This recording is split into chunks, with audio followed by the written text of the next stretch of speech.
Nesse caso de cálculo estequiométrico, em que a gente tem a impureza dos reagentes, as questões sempre vão aparecer com um valor percentual. E esse valor vai estar relacionado ou à pureza de determinado reagente ou à quantidade de impurezas naquele reagente.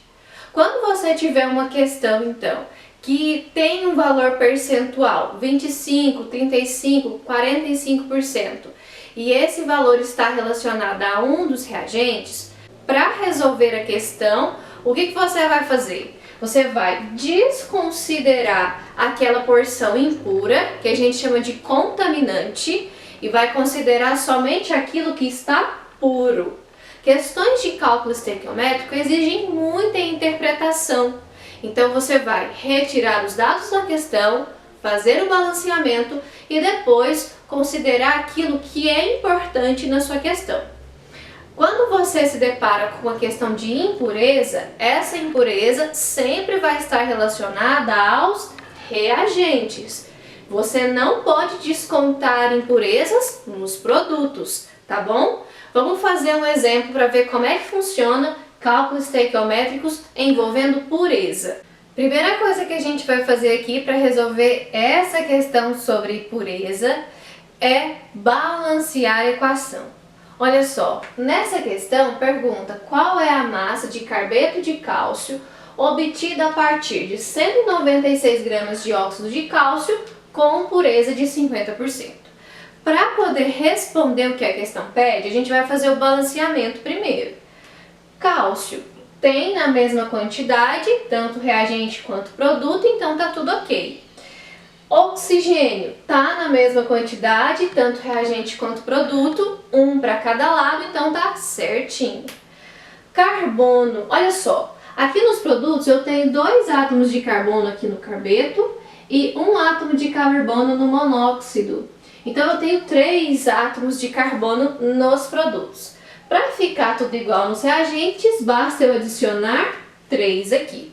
Prontinho, a equação está balanceada. Agora a gente vai estabelecer uma relação entre os componentes enunciados aqui na questão. Que componentes são esses? Ó, ele pergunta a massa de carbeto de cálcio, olha aqui o carbeto de cálcio, relacionada a massa, 196 gramas de óxido de cálcio. Então, ó, óxido de cálcio. Eu vou fazer uma relação entre esses componentes, então, para montar já a minha regrinha de 3. Eu tenho 1 mol de óxido de cálcio produzindo 1 mol de carbeto de cálcio, certo? Olha no restante dos dados que o exercício forneceu. 196 gramas de óxido de cálcio. Então, esse dado aqui foi fornecido em massa. Nosso passo agora é converter de mol para massa. Converter as unidades aqui, né? E aí, o que eu vou fazer? De acordo com a massa molar dessas substâncias, a massa molar do óxido de cálcio é 56 gramas por mol. Então, se eu tenho 1 mol aqui de óxido de cálcio, eu tenho 56 gramas de óxido de cálcio. A massa molar do carbeto de cálcio é 64. Então, se eu tenho 1 mol de carbeto de cálcio, eu tenho 64 gramas dessa substância, certo?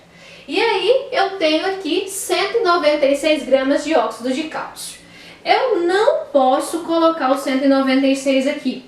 Por quê? Porque esse óxido de cálcio, ele está impuro. Olha só, apenas 50% dele é de fato óxido de cálcio. O resto é contaminante. Em exercícios desse tipo, então, o que você vai fazer? Você vai considerar o que é puro e desconsiderar os contaminantes, porque os contaminantes não vão participar da reação. Os contaminantes ali são qualquer coisa, menos óxido de cálcio, menos o reagente que você está estudando. Então, antes de continuar a sua regrinha de 3, você vai dar uma paradinha aqui e vai descontar essas impurezas, tirar o que você não precisa. E aí eu quero que você pense comigo. Essa massa aqui, que a gente está vendo, de 196 gramas, ela corresponde a 100%, certo? Se eu tivesse 100% de óxido de cálcio puro, eu teria então uma massa de 196 gramas. Mas apenas 50% é puro. Se apenas 50% é puro, qual vai ser a massa de óxido de cálcio que eu vou usar na minha reação? Multiplica cruzado, você vai descobrir que X é igual a 98 gramas. Isso quer dizer então que apenas 98 gramas do óxido de cálcio, já que ele era impuro, foram usados para produzir o carbeto de cálcio. O resto era contaminante, não entrou na reação. Então, você tem 98 gramas de óxido de cálcio, você não tem 196, só 50% é que te serve. Então, quando você tem 98 gramas de óxido de cálcio, quanto que você vai produzir de carbeto de cálcio? Multiplicando cruzado, você vai descobrir que Y é igual a 112 gramas de carbeto de cálcio. Então, a resposta para esse exercício, a quantidade de carbeto de cálcio que a gente tem a partir de todas essas afirmações aqui, é de 112 gramas.